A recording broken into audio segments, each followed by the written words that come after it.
Avant de prier, mes chers amis, prenons d'abord un instant pour écouter la parole de Dieu, puis nous prierons ensemble, unis dans son amour.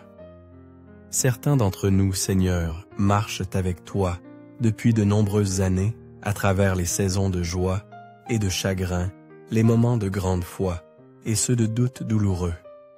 D'autres commencent à peine ce voyage, apprenant encore ce que signifie te faire confiance, découvrant encore combien tu aimes profondément et comment tu nous conduis. Mais peu importe depuis combien de temps, nous sommes sur le chemin, une vérité demeure pour nous tous. Nous sommes appelés à grandir. Non seulement à croire en toi Jésus, mais à devenir davantage comme toi, à mûrir dans notre foi, à porter des fruits qui reflètent ton amour. Nous n'avons pas été créés, ô Dieu, pour mener des vies stagnantes et superficielles. Tu ne nous as pas sauvés pour nous laisser les mêmes. Tu places en nous un désir ardent de grandir, de devenir plus fort dans notre foi, de développer un caractère semblable au tien, ô Christ, et d'approfondir notre relation avec toi jour après jour. Car un chrétien est celui qui te reflète Jésus en parole et en acte, dont l'amour est réel, la foi active et le cœur bat pour les choses de Dieu. Et comment savoir si nos vies portent véritablement du fruit? Tu nous as dit, Seigneur Jésus, dans l'Évangile de Matthieu chapitre 7, verset 16, « C'est à leurs fruits que vous les reconnaîtrez. » Le fruit est la preuve ce qui se manifeste dans nos attitudes, nos actions et nos relations. C'est le débordement de ce qui se passe dans nos cœurs. Une vie abandonnée à toi, Jésus, commencera à montrer des signes de transformation, non pas la perfection, mais le progrès. Et la Bible nous guide clairement sur ce à quoi cela ressemble. Nous nous tiendrons tous un jour devant ton trône de jugement, ô Christ, pour recevoir ce qui est dû, pour ce que nous aurons fait dans notre corps, que ce soit en bien ou en mal. Ces paroles, Seigneur, ne sont pas pour nous effrayer, mais pour nous réveiller. Nos vies comptent. Ce que nous faisons, comment nous aimons, comment nous servons, tout cela compte. Chaque acte d'obéissance, chaque moment de fidélité, chaque sacrifice fait pour ta gloire, ô Dieu, sera un jour reconnu par toi Christ lui-même. Car, comme le dit l'apôtre Paul, dans Éphésiens chapitre 2 verset 10, nous sommes ton ouvrage créé en toi Jésus-Christ, pour de bonnes œuvres que tu as préparées d'avance, afin que nous marchions en elles. Nous ne sommes pas ici par accident. Tu nous as créés avec intention pour avoir un impact, pour porter la lumière dans les lieux sombres, pour faire le bien qui renvoie à toi. Et comme le dit l'Épître à Tite, chapitre 3, verset 14, que ton peuple apprenne à se consacrer aux bonnes œuvres, afin d'aider dans les cas de besoins urgents et de ne pas être stérile. Et dans Galates, chapitre 6, verset 9, tu nous encourages, ne nous lassons pas de faire le bien, car en temps voulu, nous moissonnerons si nous n'abandonnons pas. 1. La croissance peut être lente, Seigneur. Le fruit peut prendre du temps. Parfois, nous semons des graines et ne voyons rien. Mais aide-nous à ne pas abandonner. Aide-nous à continuer à planter, à continuer à aimer, car tu promets que chaque pas fidèle mène quelque part de beau. Et voici la vérité, mes amis, si votre cœur appartient vraiment à Jésus, cela commencera à se voir. Ce ne sera pas quelque chose que vous devrez forcer, cela coulera de l'intérieur vers l'extérieur. Vous commencerez à remarquer des changements dans votre façon de penser, de parler, de traiter les gens. Vous deviendrez plus patient dans les épreuves, plus généreux d'esprit, plus disposé à pardonner. Vos valeurs changeront. Vous vous soucierez davantage de plaire à Dieu que d'impressionner les autres. Vous trouverez de la joie dans des choses qui semblaient autrefois ordinaires. Vous ressentirez un fardeau croissant pour les âmes, une compassion plus profonde pour ceux qui souffrent et un désir croissant d'apporter la gloire à Dieu par votre vie. Ce ne sont pas seulement des signes de maturité spirituelle. Ce sont des signes d'une relation vivante et respirante avec Jésus. Car, comme le dit l'apôtre Jacques, chapitre 2, verset 17, « La foi en elle-même, si elle n'a pas d'œuvre, est morte. » La foi est un style de vie. Elle bouge, elle agit, elle sacrifie. Nous ne faisons pas de bonnes œuvres pour gagner ton amour, ô Dieu. Nous les faisons parce que nous l'avons déjà.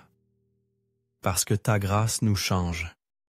Parce que lorsque nous avons goûté à ta miséricorde, nous ne pouvons pas nous empêcher de la partager avec le monde.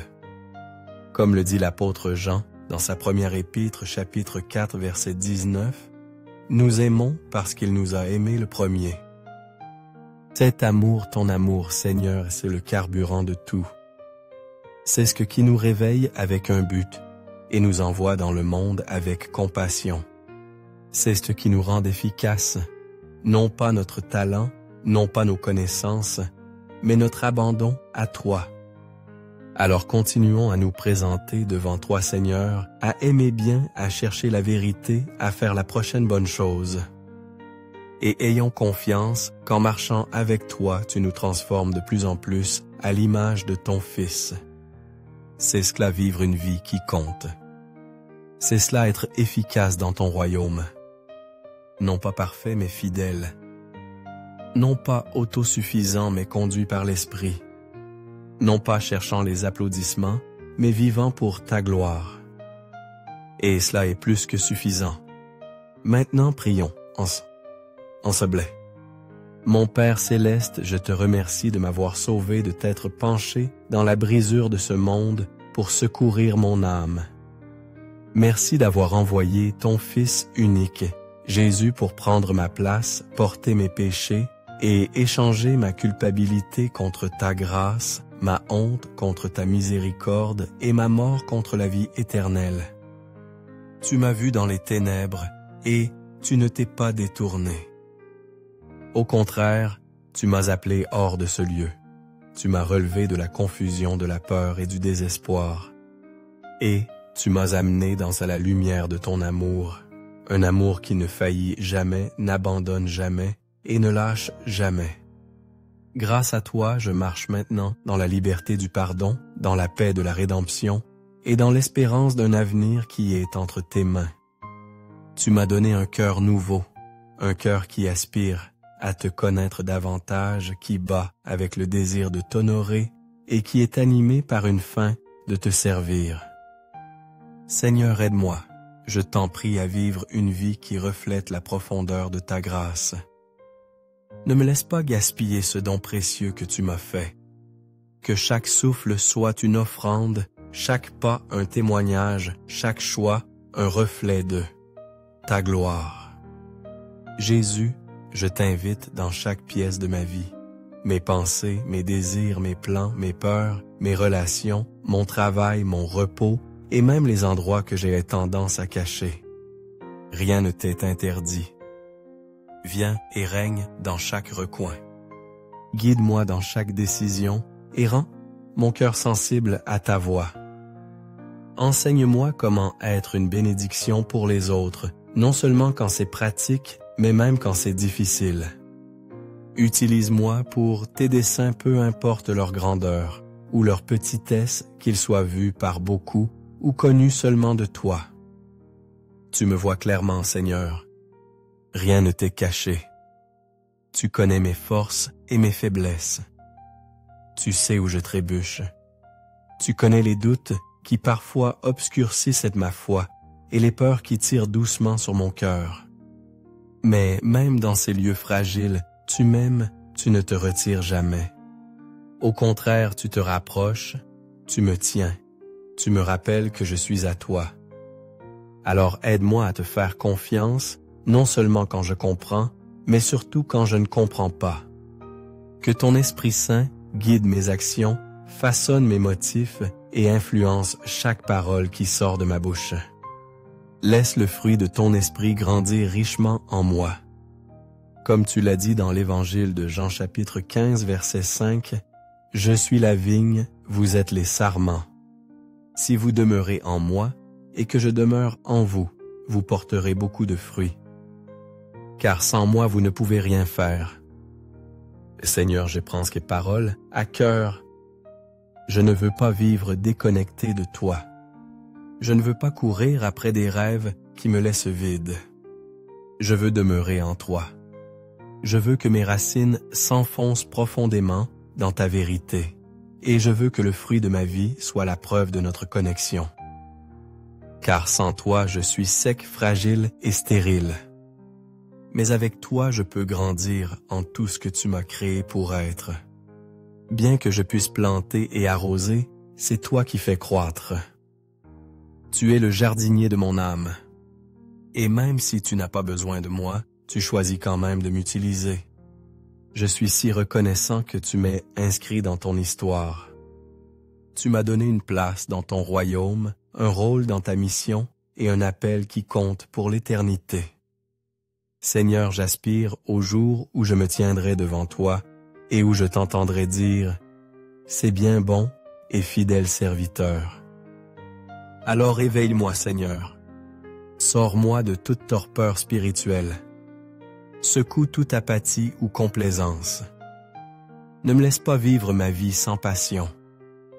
Remplis-moi d'une sainte urgence. Remplis-moi de ton feu. Utilise-moi pour atteindre les perdus, pour encourager les fatigués, pour insuffler la vie à ceux qui se sentent oubliés.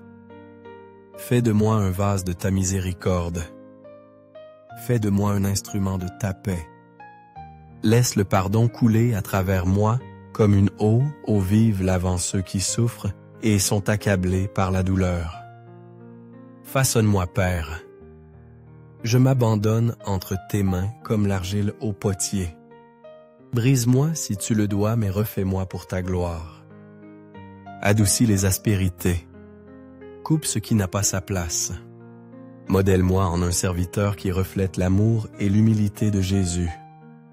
Pardonne-moi, Seigneur, pour les moments où je faillis, pour les fois où je choisis le confort plutôt que l'appel, la peur plutôt que la foi.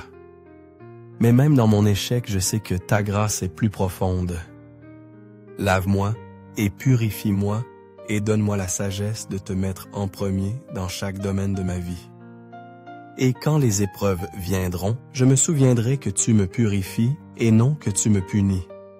Non pas pour me briser, mais pour révéler le trésor que tu as placé à l'intérieur.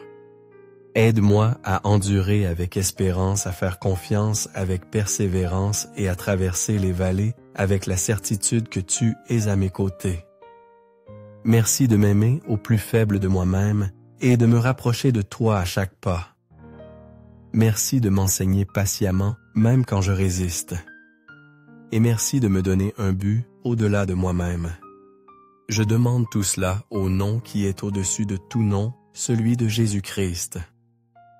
Amen. Si cette prière a touché votre cœur, mes chers amis, écrivez « Amen » en signe de foi. Je prie pour que chaque bénédiction contenue dans cette prière repose maintenant sur vous au nom de Jésus. Et si vous avez besoin d'une prière spéciale, n'hésitez pas à nous le faire savoir dans les commentaires. Nous serions honorés de prier pour vous.